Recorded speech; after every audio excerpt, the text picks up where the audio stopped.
What's up, guys? So I just got back from a chess tournament, and this is the worst tournament that I played in a while. So I played three 25-minute games, and I've been on a roll, man. Like this whole month, I probably lost like one game out of 15. And this one, the first game, dude, I hangmate in one, checkmate in one move. It was honestly pretty brutal. The second game, we played, and it was honestly a good game. I drew, not that bad. But then the third game, this one that made me the most mad, dude. I pretty much was grinding him down for like 35 moves. I had a slight advantage. I had a move that I saw that would have given me even more of an edge. But I was like, that move's not going anywhere. Let me play a different move. I played the other move, and then I pretty much walked right into a tactic that gave him a pawn. But not only did it give him the pawn, it gave him complete control over the position. And I tried to defend, but he just ended up winning. And dude, that one, like that tactic that he played on me, is something that I had seen already. And I remember when I saw that, I was like, dude, okay, remember this one? Don't let it happen again. And it happened again. So I was pretty pissed, dude. I was ready to just flip the table and dip, but you got to keep your composure. And I obviously tried to defend. I wasn't just a little bitch about it, but yeah, it was still painful. But yeah, let me show you guys the game that I hung mate and won. Alright, so here's the first game. I'm playing white, and I was a Sicilian. This is all theory, and pretty much my plan here is I'm going to take here and give him this IQP structure and bring my knight around here and essentially have pretty good control over this square in front of the pawn. And like if I show you guys this, an isolated queen pawn is a pawn that's on the queen file and there's no pawns on the files next to it. And in this type of situation, generally, I mean it's very complicated, but generally, if the side who's playing against the IQP can control the square in front of it, then you're in good shape. Because this is a weakness for him in general. So what he'd want to do is push it and get rid of it.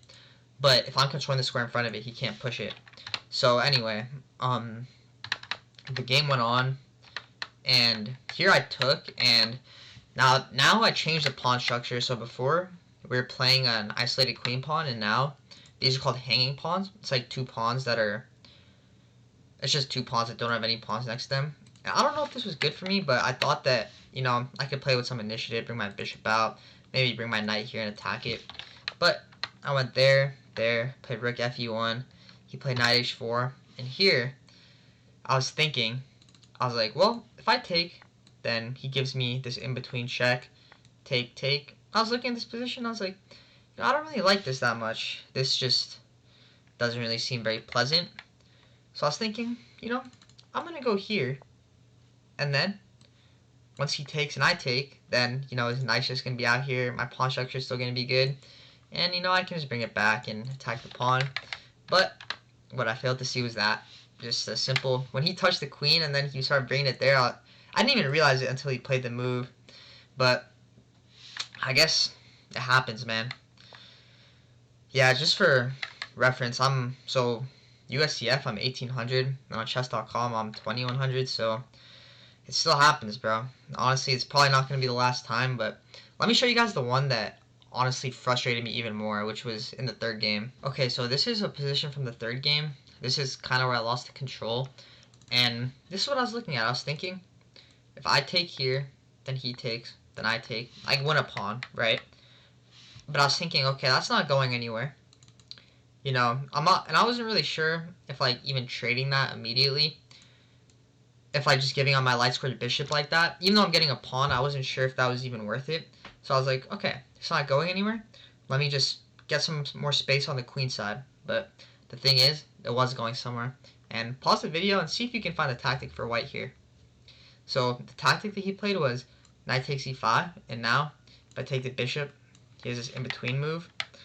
So pretty much forces me to take the knight, and then he takes the bishop, and I didn't want to take the pawn anymore because then this pawn might be annoying, so I was just thinking let me try to blockade it with the knight.